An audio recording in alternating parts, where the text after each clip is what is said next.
Mga biyaheros, another day, another travel experience na naman. This time, samahan nyo naman ako mag-explore at mag-camping dito sa Padre Burgos, Quezon. Kaya naman kung naghahanap ka ng paggagalaan malapit sa Metro Manila, aba save mo na tong video na to. 3 AM na nga pala ako umalis dito sa San Pedro mga biyaheros. Tinatawagan na nga ako dito ng kasama ko sa rides dahil nag-aantay na siya. Galing pa pala siya ng Paranaque. Medyo maabon nga ang biyahe namin dito pero mahina lang kaya di na kami nagkapote. Kasi nga waterproof kami, charot. Halos 5 AM na nga kami nakarating sa Lilo, Laguna. Pag-akyat nga namin ng Lilo, Laguna, Diyos mio marimar, medyo lumakas ng konti ang ulan. Kaya naman naghanap na kami ng masisilungan. At may nakita kami moto car wash, doon na kami sumilong at nagpaligo ng motor para naman mabos-bosan ng puti. Medyo humina na nga yung ulan kaya naman tumuloy na kami sa aming biyahe. Halos alas 6 na kami nakarating sa Lucban, Quezon. Kaya naman nag-decide na kami mag-stop over para kumain at magkape. From Lucban, Quezon, going to Padre Burgos, mahigit 1 oras pa ang biyahe papunta sa camping site na pupuntahan namin. Medyo malapit-lapit na din at maganda ang biyahe namin kasi walang gaanong traffic. At grabe, habang bumabiyahe ka, mag-e-enjoy ka sa ganda ng tanawin na makikita mo. Kaya naman talagang mapaparelax ka habang nabiyahe. Samahan pa ng Bluetooth speaker, talagang mapapachill ka at mapapakanta habang nagdadrive. Nakarating na kami sa Padre Burgos, halos 7 AM na. Pagpasok nga namin dito, nagbayad na kami ng environmental fee. Bali 20 pesos nga lang pala yung bawat tao. Nagtanong na din pala kami kung saan mas maganda magstay dahil napansin ko halos magkatabi lang ang Burawan Island at Isla Chico Eco Resort. Kaya naman tinignan muna namin yung Burawan Resort at okay na okay. Tahimik, di ko na din pala na-videohan yung lugar dahil halos sumaglit lang kami. Ang next na tinignan namin ang Isla Chico Eco Resort. Nagustuhan ko nga pala yung lugar dito. Bukod sa magandang lugar,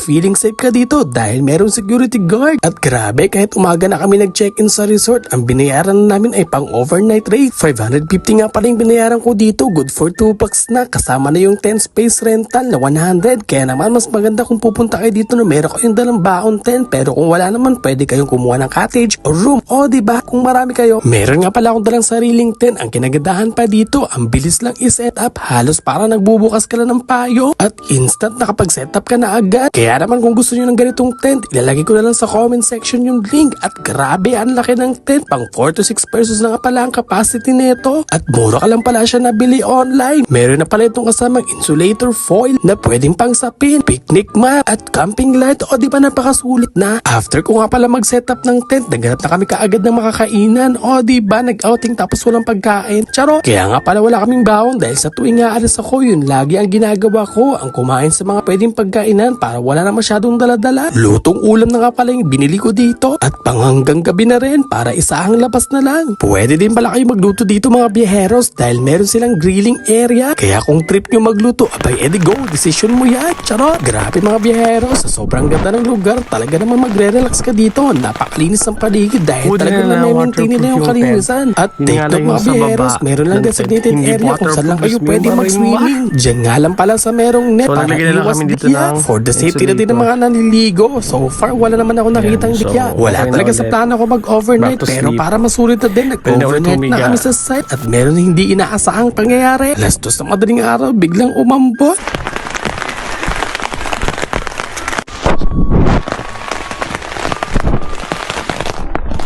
Buti na lang waterproof yung tent.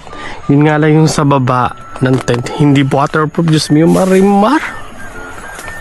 So naglagay na lang kami dito ng insulator. Ayan. So okay na ulit. Back to sleep. Pwede na ulit humiga.